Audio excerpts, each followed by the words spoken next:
चीनी मिलें गन्ना किसानों के लिए उनकी मेहनत का परिणाम होता है। चीनी मिलें केवल एक फैक्ट्री नहीं, किसानों की मेहनत का परिणाम है। आप जो घर में चीनी इस्तेमाल करते हैं, रोज़ाना अपने रूटीन में खाते हैं, चाय के साथ या किसी भी चीज़ के साथ, उस चीनी का उत्पादन कैसे होता है। आज हम मेरठ की नंगलामल चीनी मिल में हैं। गढ़ रोड पर यह चीनी मिल मवाना ग्रुप की है और बहुत शानदार चीनी के लिए जानी जाती है। हमारे साथ एजीएम साहब हैं सोमवीर जी।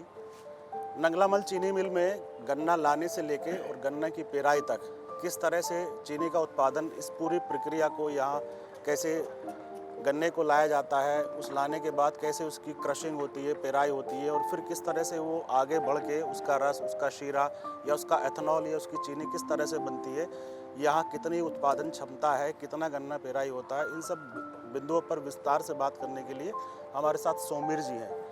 सोमवीर जी, मैं आपका स्वागत करता हूँ अपने इस चैनल पर। आप थोड़ा सा हमें जानकारी देंगे इस सारे बिंदुओं पर। धन्यवाद विनय जी, आपका नंगलामल शुगर मिल में स्वागत है। मैं आपकी जानकारी के लिए बता दूं कि हमारी जो चीनी मिल है वो 6000 टीसीडी की क्षमता की चीनी मिल है जी।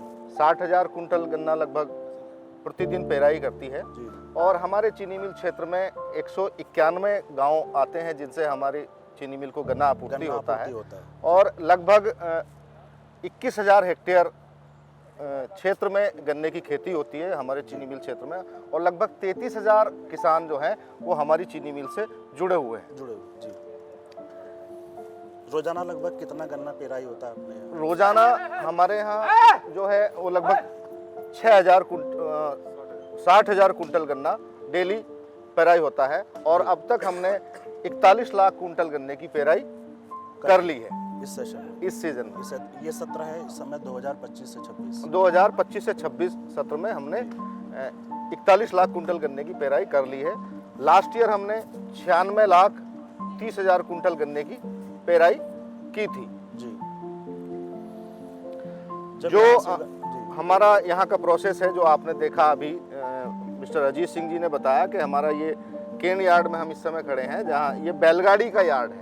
बैलगाड़ी यार्ड, वहाँ से आपने एंट्री पॉइंट देखा और उसके बाद यहाँ हमारी जो बैलगाड़ी यार्ड की क्षमता है लगभग यहाँ 200 से 250 बैलगाड़ी स्टैंडिंग हो सकती हैं, लेकिन चूंकि चीनी मिल की व्यवस्था इतनी सुचारू रूप से चल रही है कि यहाँ हर किसान को 1 से 1.5 घंटे का समय लगता है टोकन से लेकर के गन्ना खाली होकर के चीनी मिल से बाहर निकलने का। ये आपने बहुत अच्छी चीज़ बताई। अब से कुछ सालों पहले जब देखा जाता था कि बैलगाड़ियों की एक लंबी कतार होती थी, सड़कों तक कतार लगती थी, जाम लग जाता था, लेकिन आपका पूरा ये जो जगह है खाली पड़ी है, यानी आपकी व्यवस्था इतनी सुचारू है कि आपकी बैलगाड़ी सीधे प्रवेश द्वार से उसकी अपनी जो भी प्रक्रिया है उसको बढ़ाते हुए आगे निकल जा रही है। जी विनय जी, आप देखेंगे लगभग हमारी 31 अक्टूबर को चीनी मिल चली थी और आज हम 13 जनवरी में बात कर रहे हैं।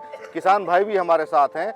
लगभग 2-2.5 महीने का समय हो गया और किसी भी दिन 1 से 1.5 घंटे से ज़्यादा किसान को यहाँ समय नहीं लगा है, चाहे वो बैलगाड़ी वाला किसान हो या ट्रॉली वाला किसान हो। और जो गवर्नमेंट की गाइडलाइन है कि हम 14 दिन में भुगतान करें, हम उससे पहले ही भुगतान वीकली और भेज रहे हैं ताकि हमारे किसान संतुष्ट रहें, क्योंकि किसान ही चीनी मिल का आधार है। अगर ये खुश नहीं होंगे तो ये खेती उतने अच्छे ढंग से नहीं कर पाएंगे और खेती अच्छे ढंग से नहीं होगी तो गन्ने की उपलब्धता सुनिश्चित नहीं हो पाएगी। तो हमारे बीच में किसान भी हैं हमारे, आप इनसे भी पुष्टि कर सकते हैं कि जो इन्हें समय लगता है यहाँ कि वो कितना समय लगता है। और हम हमेशा, हमारे किसान भाई पूरे क्षेत्र के बड़े अच्छे किसान हैं जो हमारे हर कार्य में सहयोग करते हैं, हर नीति में हमारा सहयोग करते हैं।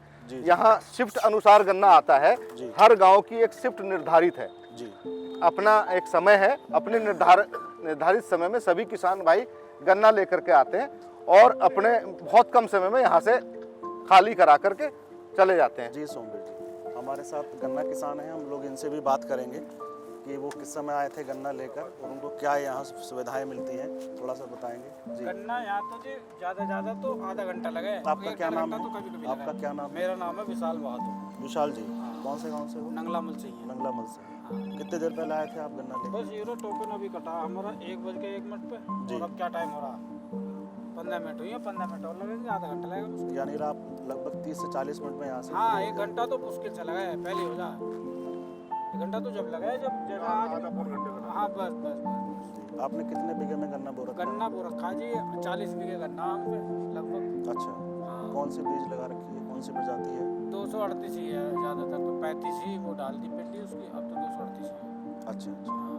एक कुंटल में एक बीघे में लगभग कितना कुंटल अब की गन्ना बार मिल जाता पैदावार है? कम है, पैदावार कम है। कम है अब की बार। कारण एवरेज जो आएगा वो 50 कुंटल के आसपास आएगा। 50 कुंटल का एवरेज है। हाँ यानी एक एवरेज बीघे में टोटल 50 मतलब कुंटल गन्ना सब खेतों का निकाल गए, जी। कोई कम कोई ज़्यादा, 50 भी एवरेज आएगा। आपका क्या नाम है भाई साहब? मेरा नाम है जी अरुण कुमार, ग्राम नंगलामल से। अरुण जी, हाँ जी। अच्छा आप भी नंगलामल से ही हैं, आप भी आज गन्ना लेकर आए हैं? नहीं, मैं डेली आता हूँ। डेली आप? डेली हम आए जी। हाँ जी, मैं डेली आता हूँ। जी। यहाँ कितना गन्ना लगा रखा है 45-40 आपने? मिनट नॉर्मल लगते हैं बस। कितना गन्ना लगा रखा है आपने? 35-36 बीघे गन्ना है। 35-36 बीघे। तो आपका सीजन कब तक चलेगा? ये मार्च अप्रैल तक रहेगा या? मई में शायद 1-2 दिन फैक्ट्री ले जाती है हमारी हर बार। अच्छा। पिछली बार भी 4 मई को या 2 मई को शायद बंद हुई चीनी मेरे मिल हिसाब बंद होने से 27 पहले अप्रैल को पूरा बंद गन्ना आपका आपूर्ति हो जाता से। है? हाँ जी हाँ जी, बिल्कुल बढ़िया तरीके से, कोई जी। टेंशन नहीं, नो टेंशन आते हैं, नो टेंशन जाते हैं। बहुत अच्छा हिसाब है कैनियार्ड का, कोई गंदगी भी नहीं है, कोई वैसी कोई प्रॉब्लम नहीं है। मतलब किसान को चाहे वो ट्रॉली वाला है या बुग्गी गाड़ी वाला है, ऐसा भी ठीक किसान है। है, बिल्कुल नॉर्मल आ रहा। जी। मेरे साथ नंगलामल चीनी मिल के एजीएम हैं अजीत सिंह जी, ये हमें यहाँ के बारे में बताएंगे कि किस तरह से गन्ना यहाँ से प्रवेश किया जाता है। हमारे साथ ये इधर भैंसा बुग्गी भी है, इसमें गन्ना लदा हुआ है। हमारे किसान भाई भी आप देखेंगे कि पीछे अपनी गन्ना बुग्गी लेकर चीनी मिल में आए हैं। एजीएम साहब थोड़ा सा बताएंगे कि इस एरिया की उपयोगिता हमारे नंगलामल चीनी मिल में क्या है, यहाँ से किस तरह से गन्ना आगे बढ़ता है और एक बार में कितनी बुग्गी में कितना गन्ना या एक बारी में कितनी बुग्गी यहाँ पर आ जाती है। जी एजीएम साहब। नमस्कार विनय जी, जी ये हमारा एंट्री पॉइंट है, बैलगाड़ी एंट्री पॉइंट। जी यहाँ से बुग्गी हमारी एंट्री करती है जी और यहाँ हमारी क्वालिटी वैरायटी जी चेक होती है। चेक होने के बाद एक स्लिप इनको यहाँ दी जाती है। जी यहाँ से हमारी बुग्गी चली जाती है टोकन की तरफ। हमारे मैं जो यहीं पर एक चीज़ पूछना चाहूँगा कि जब गन्ने की बुग्गी अंदर आती है तो उसमें आप लोग क्या क्या चेक करते हैं या किस तरह से उसका मानक तय किया जाता है? एक गन्ने की क्या क्वालिटी है, जी। क्वालिटी ठीक होना चाहिए, जड़ पत्ती अंगोला तो नहीं है, जी पोंगले तो नहीं है, गन्ना बासी तो नहीं है, जी तो और वैरायटी चेक होगी जी। कि जो वैरायटी इशू हुई है पर्ची, उसी वैरायटी गन्ना हमारा होना चाहिए। अच्छा, रिकवरी को बढ़ाने के लिए किसानों से अपील की जाती है कि आप गन्ना साफ लाइए, स्वच्छ लाइए, बिल्कुल बिल्कुल बिल्कुल। तो उससे किस तरह से रिकवरी बढ़ती है या किसानों को आप क्या अपील करते हैं? जब भी ट्रेस ज़्यादा आएगी या गन्ना स्टेल होगा तुम्हारी रिकवरी डाउन जाएगी। गन्ना हमारा ताज़ा होगा तो किसानों से ये अपील करते हैं कि जितना गन्ना अच्छा लाओगे उतना पेमेंट भी हमारा अच्छा चला जाएगा। जी। इस बुग्गी में लगभग कितना गन्ना होगा? अराउंड 20 कुंटल के करीब। 20 कुंटल के आसपास। हमारे साथ कुछ किसान भाई भी हैं, हम इनसे भी बात कर लेंगे जो गन्ना लेकर आए हैं। क्या नाम है आपका? मोहम्मद जुबैर। अच्छा, आप कौन से गांव के हैं? नजराना। नजराला गांव के। तो गन्ना जैसे आप लेकर आए हैं तो इसमें गोला भी है, सारी चीज़ें हैं, तो आप कोशिश करते हैं कि इसको साफ़ तरीके से लाएं। जी हाँ, साफ तरीके से तो उससे कुछ फ़ायदा होता है कि साफ़ गन्ना लाने से, या इसमें थोड़ा सा मिट्टी वगैरह डली हो तो उसका कुछ नुकसान रहता है? तो उसमें से साफ़ सुथरा भी है और जी ये भी अच्छा जाता है कि पेमेंट जैसा हमें अच्छा मिलता है, जी। जल्दी मिलता है, तो हमें और अच्छा लगता है कि गन्ना साफ़ सुथरा लाएं। भुगतान की प्रक्रिया तो अब सरल हो गई, अब तो आसानी से जी सब आसानी समय से पेमेंट आ पा रहा समय है। से जी। कोई दिक्कत ऐसी लंबी वाली कोई ऐसी नहीं है। आप जब गन्ना लेकर आते हैं और गन्ना तुलने तक लगभग कितनी देर में फ्री हो जाते हैं अब यहाँ से?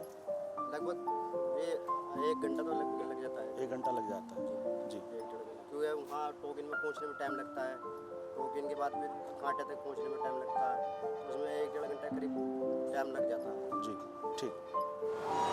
नंगलामल चीनी मिल में इस कैंपस में अजीत जी हमें बताएंगे कि यहाँ हमारे पीछे गन्ना किस तरह से बुग्गी से या ट्रक से अनलोड होके यहाँ करियर में डल रहा है और गन्ना आगे जा रहा है। हमारे साथ अजीत जी हैं। जी अजीत जी। विनय जी, वहाँ से गन्ना तोल होने के बाद में आ जाता है कैन कैरियर पर।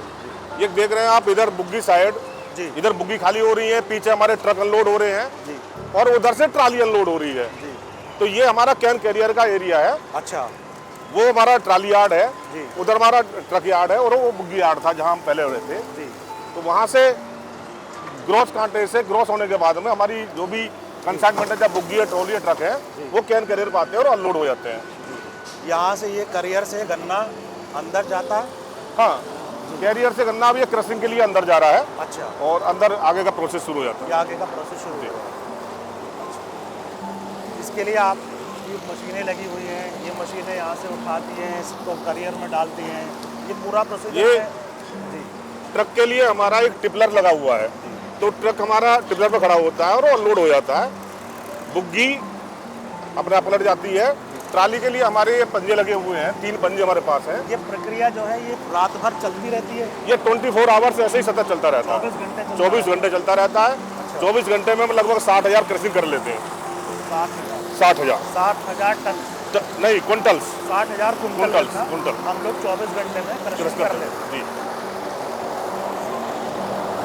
यहाँ ये पॉइंट है जब गन्ना अंदर जाता है, यहाँ पर हमारा फाइबराइजर लगा हुआ है। यहाँ से गन्ना छोटे छोटे टुकड़ों में हो जाता है और फिर वो अंदर चला जाता है मिल के अंदर।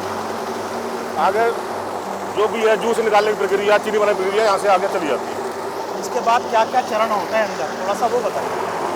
अंदर से यहाँ से अंदर हमारे 4 मील लगे हुए हैं। फर्स्ट मील में गन्ना क्रश होता है। हाँ, हमारे मील के अंदर 4 मील होते हैं, 4 मील लगे हुए हैं। गन्ना पहले फर्स्ट मील पहुँचता है, वहाँ क्रश होता है, फिर वहाँ से सेकंड मील, थर्ड मील, फोर्थ मील।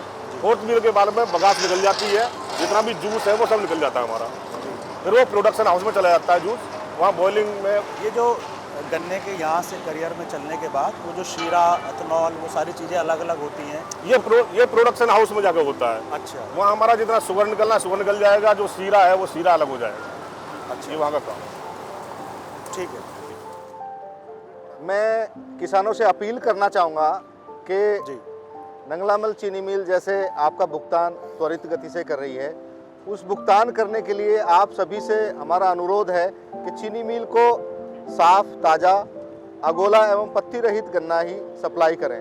जी और साथ ही साथ मैं किसान भाइयों से अपील करना चाहूँगा कि आगामी बसंतकालीन गन्ना बुआई में, जी जैसे कि सभी किसान भाई जानते हैं कि क्षेत्र में जो हमारा गन्ना है उसमें 238 प्रजाति का रकबा लगभग 62% है जी और 238 गन्ना प्रजाति हमारी बीमारी से और ज़्यादा उम्र होने के कारण अब उतनी अच्छी पैदावार नहीं दे रही है। नहीं दे रही है। तो मेरा अनुरोध है किसानों से कि जो हम अभी फरवरी में गन्ना बुआई की शुरुआत करेंगे अगले जी। सत्र के लिए, जी। तो उसमें 238 के स्थान पर जी को 118, जी कोसा 13,235, जी कोलख 14,201 जी एवं को 15,023 जी और नवीनतम गन्ना प्रजातियां जैसे कोसा 18,231 जी जैसी प्रजातियों की बुआई करें।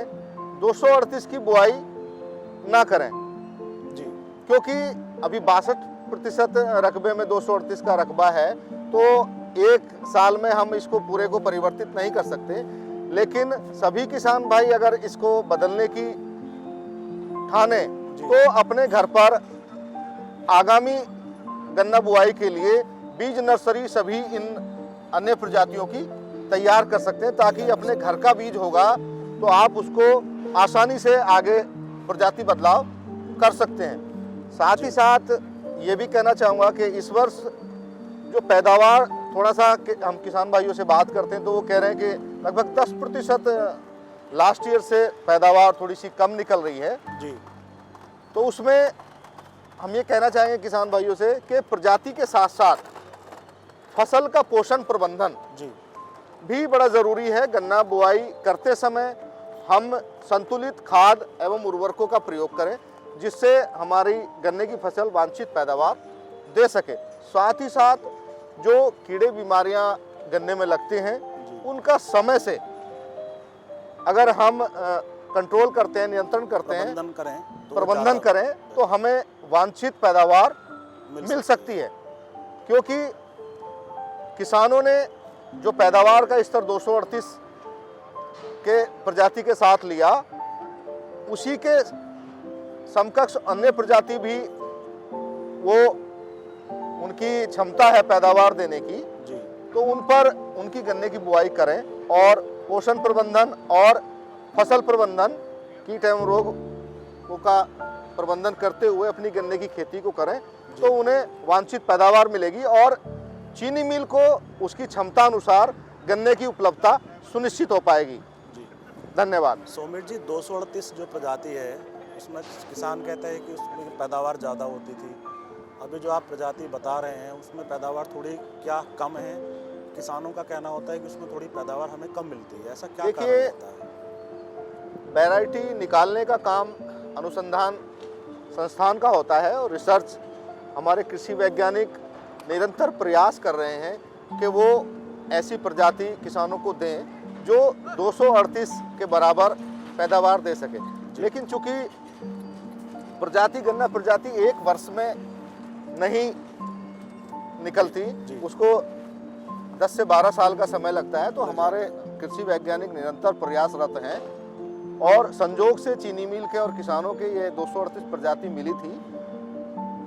उसके आसपास ये भी पैदावार देने की क्षमता रखती है। थोड़ा सा प्रबंधन हर प्रजाति का प्रजातिवार अलग अलग है। उसके लिए हम समय समय पर हमारे यहाँ कृषि वैज्ञानिक आते हैं, उनकी सलाह के अनुसार हम अपने जो एडवाइजरी चीनी मिल की ओर से जारी करते हैं, इस पर पूरा गन्ना विभाग हमारा काम करता है। हम समय समय पर किसानों के साथ मिलकर के वो सुझाव सारे उपलब्ध कराते हैं जिससे कि वो उनको पैदावार मिल सके। बिल्कुल, हमारे साथ सोमेश जी रहे, काफ़ी अच्छी उपयोगी जानकारी उन्हें हमें दी है और मैं समझता हूँ कि ये जो जानकारी है हमारे किसानों के लिए, शहरवासियों के लिए एक उपयोगी जानकारी है। हम लोग चीनी एक सब घर में खाई जाती है, लेकिन उस चीनी का निर्माण कितनी मेहनत से और कहाँ किस प्रक्रिया से आगे बढ़ते हुए होता है, आज हमने यही सब इस वीडियो में देखा नगलामल चीनी मिल के परिसर में। एक बात सोमवीर जी का, अजीत जी का हमारा विशेष बहुत धन्यवाद। तो आप इस वीडियो को पूरा देखिए।